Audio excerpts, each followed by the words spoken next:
बरगति। मैं राजीव दत्ता चौधरी आपको खुली चेतावनी देता हूं कि आप सुधर जाइए। मेरा पहला और आखिरी परिचय कि मैं इंसान हूं, इस नाते मेरा पहला धर्म हुआ इंसानियत। मेरा दूसरा परिचय कहने के लिए इतना तो काफी ही है कि मैं गर्व महसूस करता हूं कि मैं एक भारतीय हूं। शायद आपके वालिद साहब को भी गर्व महसूस हुआ होगा कि वो भारतीय हैं, इसीलिए वो पार्टीशन के वक्त पाकिस्तान नहीं भाग गए, क्योंकि उन्हें पता था पाकिस्तान कभी उन्हें सम्मान नहीं देगा। हर भारतीय मुसलमान, ये सच्चा मुसलमान, ये जानता है कि पाकिस्तान उन्हें काफिर कह के हकाल देगा। लेकिन आप जैसे कुछ मौका परस्त लोग सिर्फ भड़काने का काम करते हैं, सोचते नहीं है आगे पीछे क्या। मुसलमान का मतलब होता है मुसल्लम ईमान। जिस थाली में खाते हैं शर्म नहीं आती उसी में छेद करने में, ईमान तो है ही नहीं। तो ईमान तो दूर का बात, क्या मुसलमान है आप? ईमान ही नहीं है। इतने मौका परस्त हैं कि अभी भी ब्रिटिश पूरे पृथ्वी से, धरती से मिट गया। ब्रिटिश का कोई अस्तित्व नहीं रहा। अभी भी ब्रिटिश का गुणगान करते हैं। स्कॉटलैंड अलग हुआ स्कॉटिश, इंग्लैंड के लोगों को इंग्लिश कहा जाता है। ब्रिटिश कहाँ है? मुझे तो नहीं दिखता। आपको बड़ा याद है, आपको बड़ा दिखता है। ब्रिटिश ने खैरात में आपको क्या दे दिया, आपको बड़ा याद है। जरा सा अपने ईमान को जगाइए, मुसलमान बनिए। इतने से बात से आप जैसे जाहिर की अकल ठिकाने नहीं आएगी।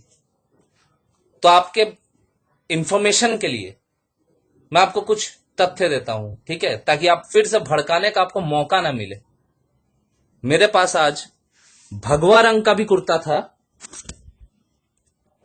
और हरे रंग का भी कुर्ता था, लेकिन आज मैं सफेद पहना हूं।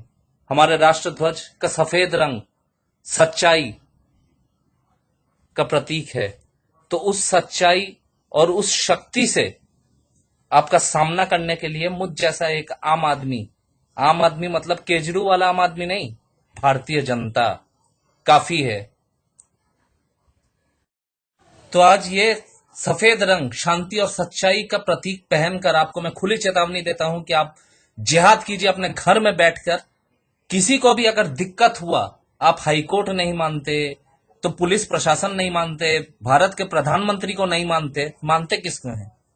जब प्रशासन नहीं मानते तो आप कत्लेआम कीजिएगा और हम अंगूठा चूसेंगे, हैं? कत्लेआम कीजिएगा, हम अंगूठा चूसेंगे। किसी भी हिंदू, मुसलमान, ईसाई के घर कोई भी नुकसान आपके वजह से हुआ तो सर धड़ से अलग कर दिया जाएगा किसी भी देशद्रोही का। ये खुली चेतावनी दे रहा हूं। जिहाद करने का धमकी देते हैं, कभी कोई अच्छे काम में सहायता करने का भारत का सोचे भी है? 25 करोड़ का जनता लेके, मुसलमान भाई लेकर हम पाकिस्तान का समर्थन करेंगे, ऐसा ही कुछ कहा होगा ना आपने? कहा था ना? कभी कहा है कि कश्मीर का इशू सॉल्व करने के लिए हम 25 करोड़ मुसलमान को लेकर श्रीनगर में बैठ रहे हैं? सोचा है कभी? ढंग का कोई काम किया है जिंदगी भर? शर्म आती होगी आपके वालिद को भी आप पर। स्लिप ऑफ टंग हो या कुछ हो, पाकिस्तान का समर्थन जो आपने किया, आपको हकीकत पता है? आपके अपने कौम के लोगों को क्यों नहीं बोलते? हकीकत पता भी है कि जाहिर टाइप सिर्फ आग उगलना जानते हो मुंह से। सीपीईसी पता है क्या है? CPEC, China Pakistan economic corridor. China की फितरत आपके कौम के हर इंसान को पता है कि चाइना किसी का सगा नहीं। जिस देश में मीडिया फ्री नहीं है, उस देश में इस्लाम को आप क्या प्रमोट कीजिएगा? चाइना इतना पैसा क्यों डाल रहा है पाकिस्तान में? कभी सोचा है कि इकोनॉमिक कॉरिडोर क्या है? पता है? इतना पैसा डाल रहा है ताकि चाइना व्यवसाय कर सके, बिजनेस कर सके, अपना रास्ता बना सके गदर बॉर्डर तक और बाकी दूसरे पाकिस्तानी बॉर्डर्स तक। उस पाकिस्तान को जितना कश्मीर नहीं चाहिए, चाइना को उससे कई गुना ज्यादा कश्मीर चाहिए, ताकि रास्ता सीधा पाकिस्तान से होते हुए सीधे उनके पोर्ट तक जाए और चाइना अफ्रीका और बाद बाकी देशों के साथ बिजनेस कर सके। कुछ सालों में पाकिस्तान बिक जाएगा। कभी सोचा है कि इंडिया का आधे से ज्यादा खर्च हो जाता है बजट का बॉर्डर सुरक्षित करने में, और पाकिस्तान इतना सा देश होकर कैसे आतंक किए जा रहा है, लड़े जा रहा है, कैसे, कहां से आ रहा है पैसा? भारत नौकरियां दे नहीं पा रहा है, रोज लड़ रहा है अपने अर्थव्यवस्था से कि खड़ा हो, एक डेवलप्ड कंट्री बने। पाकिस्तान इतना सा देश होके कैसे कर रहा है सब चीज? कैसे खरीद रहा है इतना हथियार? कैसे भारत के विरुद्ध उसको समय है सोचने का कि हमको आतंक फैलाना है? ये पाकिस्तान नहीं, चाइना करवा रहा है।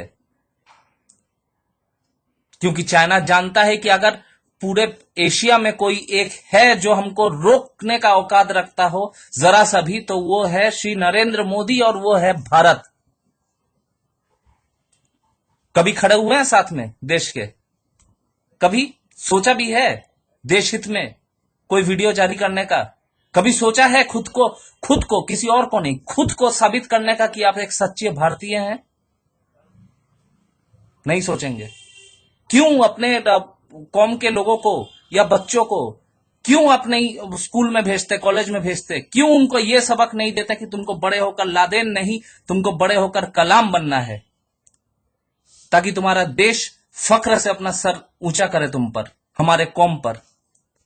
कभी सोचा है? किया है? कभी बोला है किसी को कि तुमको कलाम बनना है बेटे? खाली भड़काने का, उतपटांग, धूलागढ़, ये वो उतपटांग हरकत, फिजूल का हरकत, इतना फालतू टाइम आपके पास आता कहां से इस उम्र में? कुछ समय में पाकिस्तान बिक जाएगा चाइना के हाथों। क्या लगता है आपको? सुरक्षित रहेंगे आपके बहू बेटियां, आपका परिवार सुरक्षित रहेगा चाइना के अधीन? जिस देश में उसका मीडिया का सबसे ज्यादा पावर होता है एक देश में, जिस देश में उसका मीडिया फ्री नहीं है, तो आपका इस्लाम या आपका कौम या आपके बच्चे, आपको लगता है कि सुरक्षित रहेंगे चाइना जैसे देश के पास, जिसकी फितरत पूरा धरती जानता है? क्यों भड़का रहे हैं लोगों को? क्या तथ्य है आपके पास? मेरा खून और एक मुसलमान का, एक ईसाई का खून एक रंग का है। आज एक कुत्ता बनाइए कागज में, हमको बोलिए, आप अपने किसी आदमी को बोलिए और किसी और को खोज के लाइए, तीनों जो कुत्ते बनाएंगे उसका साइज, नक्शा अलग होगा। मैं जानता हूं इंसानियत मेरा एक धर्म है, उसी धर्म के अधीन हर धर्म है। मेरा खून, मेरा ढांचा, हर मुसलमान भाई, हर ईसाई भाई, हर एक जैसा ही है। दो कान है, दो आंख है, एक नाक है, खून का रंग लाल है। आप जैसे लोग अलग नहीं कर सकते। और बंगाल में तो सोचिए ही मत, जहां दुर्गा पूजा में हर मुसलमान शामिल होता है और जहां हर ईद में हर हिंदू परिवार एक मुसलमान के घर सेवई खाने जाता है। सोचिएगा भी मत यहां दंगा कराने का, उखाड़ के रख देंगे। अगला, 3 तलाक लेके बाकी किसी को दिक्कत नहीं है, आपको क्या खुजली हो रही है? समझ में नहीं आता मेरे को। आपका तो उम्र हो गया, आपको तो अब दूसरा, मतलब क्या बताएं, आपको तो अब कोई काम में नहीं आने वाला, ठीक है? लेकिन हर सच्चे मुसलमान के घर, हर मुसलमान के घर बहू बेटी हर कोई है। कोई नहीं चाहता कि उसकी बहू बेटी को कोई हवस का शिकार बना के अचानक से 3 तलाक दे और भेज दे घर वापस। कभी सोचे हैं कि हमारे इस सोसाइटी में उस औरत पे क्या बीतता है जब हवस का शिकार बना के, उससे खेलकर एक पुरुष, एक आदमी, उसका जिम्मेदारी का जो वादा किया था जिम्मेदारी लेने का, वो 3 तलाक देकर घर वापस भेज दिया। हकीकत सब जानते हैं कि उस टाइम पे कौन कितना साथ देता है। घर वाले तक साथ छोड़ देते हैं उस लड़की का, उनसे हमदर्दी नहीं है। इतिहास गवाह है। अय्याशी के लिए मुगल साम्राज्य से शुरू करके हर कोई बड़े से बड़ा क्रिमिनल अय्याशियों के लिए और अपने हवसी पंथी के लिए गिरे हैं। तो आप और हम क्या चीज हैं? किसी भी एक औरत को हवस का शिकार बना लिए, खा पी लिए, मन भर गया, फेंक दिया 3 तलाक SMS से या कुछ बोलकर। कभी खड़े हुए हैं? यूपी का हर मुसलमान साबित कर दिया है कि उसकी बहू बेटियों का इज्जत करते हैं वो, इसीलिए बीजेपी सरकार को वोट दिया है। इतने सेक्युलर पार्टी है, कौन आगे आया? और आप जैसे मूर्ख लोग हैं जो अपने ही कौम का भला नहीं सोचते। जो अपने ही कौम को बेवकूफ बनाकर बैठे रहते हैं, जो अपने ही कौम को कलाम नहीं बनने देते। बंगाल का वैसे भी दुर्भाग्य है कि यहां पे खड़ा हुआ हर पॉलिटिकल पार्टी सिर्फ बेवकूफ बनाते आया है युवा वर्ग को। कोई कामकाज नहीं, कुछ नहीं। पहले लाल पार्टी था, सीपीएम था, अंग्रेजी उठा दिया, लड़के बेकार रहेंगे। बेकार नहीं रहेंगे तो जो नौकरी करता है वो झंडा लेके निकल नहीं पाएगा। दूसरा पार्टी आया सिंडिकेट। चलो, ये नहीं सोचते युवा वर्ग कि अरे सिंडिकेट तो हम माल सप्लाई कर रहे हैं अपने एरिया में। हमारे एरिया में जमीन जिस दिन खत्म हो गया, फ्लैट बनना खत्म हो गया, हमारा आगे का पीढ़ी चलेगा कैसे? कलकत्ता ईस्ट इंडिया कंपनी के टाइम पे कभी राजधानी हुआ करता था, पहला राजधानी था। आज कुछ शॉपिंग मॉल, कुछ लाइफस्टाइल चेंज हुआ है, कुछ रास्ते में लाइट लग गए हैं। क्या डेवलपमेंट है? कौन कोशिश किया है? राइटर्स बिल्डिंग के पीछे इतना पैसा खर्च हो जाता है, रिनोवेशन के पीछे। बात बाकी कभी आपने इन सब चीजों के विरुद्ध तो नहीं क्या कि हमको कारखाने चाहिए, हमको स्कूल चाहिए, हमको कॉलेज चाहिए? इन सब के विरुद्ध कभी खड़े हुए हैं? बेकारी के विरुद्ध कभी खड़े हुए हैं? हर पॉलिटिकल पार्टी यहां पे बेकार बनाना चाहता है युवा वर्ग को। कभी उसके विरुद्ध खड़े हुए हैं कि नहीं जिहाद है इस बेकारी के विरुद्ध में? हिम्मत कैसे होता है आपको? आप प्रशासन नहीं मानते? हिम्मत कैसे होता है? आज मैं अगर मर भी गया, एक राजीव मर गया, 10 लाख राजीव उतरेंगे। आपके परिवार को भी आज शर्म होगा आपके हरकत पे। और मैं तहे दिल से शुक्रगुजार हूं हर उन सच्चे मुसलमान का जो आपके विरुद्ध कदम उठाने का हिम्मत रखे, जिन्होंने आपके विरुद्ध आवाज उठाया और जिनके वजह से आज आपकी स्थिति खराब हुई। मैं तहे दिल से शुक्रगुजार हूं उन हर मुसलमान का, उन हर सच्चे भारतीय का, जो आपको रोक दिए कि आप और ना भड़काएं फिजूल का। ऐसा कोई हरकत ना कीजिएगा। मैं आवेदन करता हूं एनआईए को कि आप पर कड़ी नजर रखे। क्यों? वैसे भी सुनिए, आपका कुछ औकात हो ना हो या पिछला कोई कनेक्शन आईएसआई से हो ना हो, लेकिन आपके ऐसे उल्टे सीधे हरकतों के बाद आपके कुछ बहुत करीबी भाई बंधु है दिल्ली से केजरू, ठीक है, ओवैसी साहब, इन सबका कॉल तो आया ही होगा प्रमोशन करने के लिए आपका। मैं रिक्वेस्ट करूंगा एनआईए से कि आप पर नजर रखी जाए, आपके गतिविधियों पर नजर रखी जाए। और जिस दिन अगला आपने देशद्रोह का सोचा, उस दिन भारत का हर युवा वर्ग, चाहे वो हिंदू हो, चाहे मुसलमान हो, चाहे ईसाई हो, चाहे सिख हो, आपका औकात आपको जरूर समझाएगा। बहुत हो गया, बहुत बेइज्जती हो गई। अब और अपने परिवार को बेइज्जत और शर्मसार मत कीजिए अपना हरकतों से, इस उम्र में कम से कम।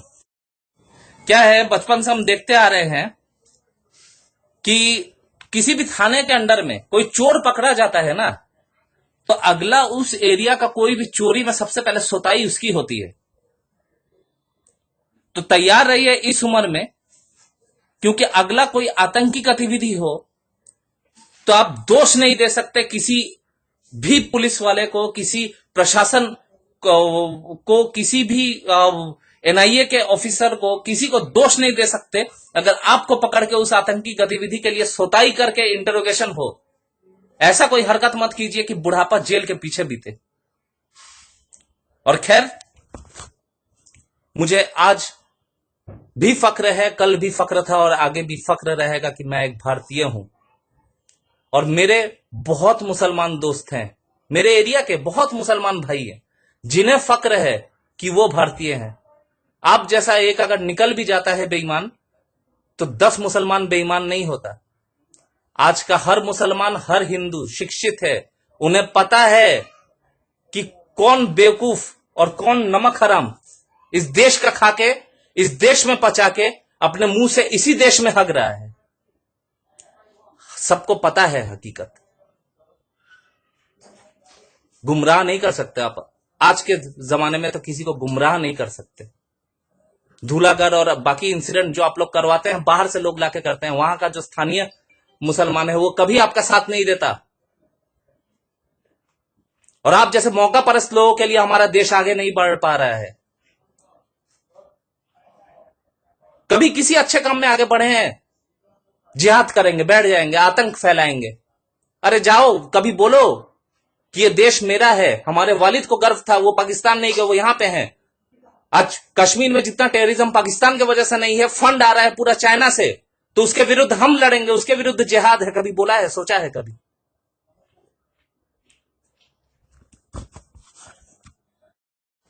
जिहाद के नाम पे कोई आतंकी जब बम फोड़ता है तो वो देखता है मजहब, देखता है कि एक मुसलमान बच्चा मर रहा है कि एक हिंदू बच्ची मर रही है। मेरा धर्म ये बोलता है, मजहब नहीं सिखाता आपस में बैर रखना, लेकिन आपका धर्म शायद उल्टा बोलता है। और सबसे बड़े दुश्मन आप मेरे धर्म के हैं, जो है इंसानियत। इंसानियत का सबसे बड़े दुश्मन है आप।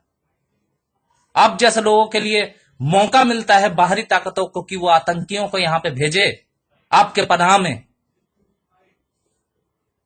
आप बम फोड़ते हैं तो कोई वो खून किसका है, हिंदू का है, मुसलमान का है, समझ में आता है। मैं शुक्रगुजार हूं हर मुसलमान से जिनने आपको नकार दिया। और शर्मसार मत कीजिए अपने परिवार को, बहुत हुआ। हो सके तो अपने आप को, हमको भी नहीं, अपने आप को ये प्रूफ करने का कोशिश कीजिए कि आप बेईमान नहीं है, नमक हराम नहीं है, गद्दार नहीं है। इतना आपका जिहाद, इतना सब कुछ, अपने कौम की बहू बेटियों का शारीरिक शोषण क्यों रोकने में नाकाम है? आप 3 तलाक को क्यों सपोर्ट कर रहे हैं? कि कोई भी कमीना किसी को भी यूज करके, किसी औरत को यूज करके 3 तलाक बोल के निकल गया, हो गया, झंड बना दिया, उस औरत का पूरा जिंदगी नर्क बना दिया आगे का। 3 तलाक से एक सिर्फ औरत नहीं, उसका परिवार भी सफर करता है। समझिए चीजों को, इंसानियत को जगाइए। इस्लाम या हिंदू तो जगाने से पहले, या भारतीयता जगाने से पहले इंसानियत को जगाइए। इंसान बनिए, तब जाके आप बनिएगा भारतीय। तरस आती है मुझे आप लोगों पर। आप जैसे कुछ गिने चुने लोग हैं जो हमेशा एक भाई से दूसरे भाई को लड़ाने का षड्यंत्र करते रचते रहते हैं। बहुत कोशिश किया आपने, धुलाकर वगैरह बहुत कोशिश किया। अब इस पे अगर कोई हिंदू या इस पे अगर कोई भारतीय या कोई भी इस पे प्रतिवाद करेगा तो आप क्या बोलेंगे? कि कम्युनल है। आप क्या है? सेक्युलर। जो अपने कौम से, अपने धर्म से ईमानदार नहीं हो सकता, अपने देश से ईमानदार नहीं हो सकता, अपना ईमान बोल के कोई चीज है ही नहीं जिसमें, वो ईमानदार काहे का ईमानदार? और जिसमें ईमान ही नहीं है वो मुसलमान काहे का? बाद बाकी देश की जनता देख रही है। देश का हर युवा आज एडुकेटेड है, तो वो समझ रहा है कि आपका मोटिव क्या है। सुधर जाइए, वरना यही युवा तूफान बनकर आएगा और उड़ा के ले जाएगा। मैंने पहले भी कहा, मेरे पास आज भगवा रंग भी था, हरा भी था। ना मैं हिंदू हूं, ना मैं मुसलमान हूं, ना मैं बीजेपी हूं, ना मैं तृणमूल हूं। आज आपसे बात कर रहा हूं, आपको चेतावनी दे रहा हूं एक सच्चे भारतीय के नाते। इंसान हूं। मेरे परिवार ने सिखाया है देश से गद्दारी मत करना। पता नहीं आपने कहां से सीख पाई है। और गद्दारों के विरुद्ध मेरा यह अभियान, मैं जिहाद वर्ड यूज नहीं कर रहा हूं, गद्दारों के विरुद्ध मेरा यह अभियान, मेरी यह लड़ाई इंसानियत के नाते, इंसानियत को बचाने के लिए चलती रहेगी। देखना है जोर कितना बाजुए कातिल में है, सरफरोशी की तमन्ना अब हमारे दिल में है। जय हिंद, जय भारत। देखते हैं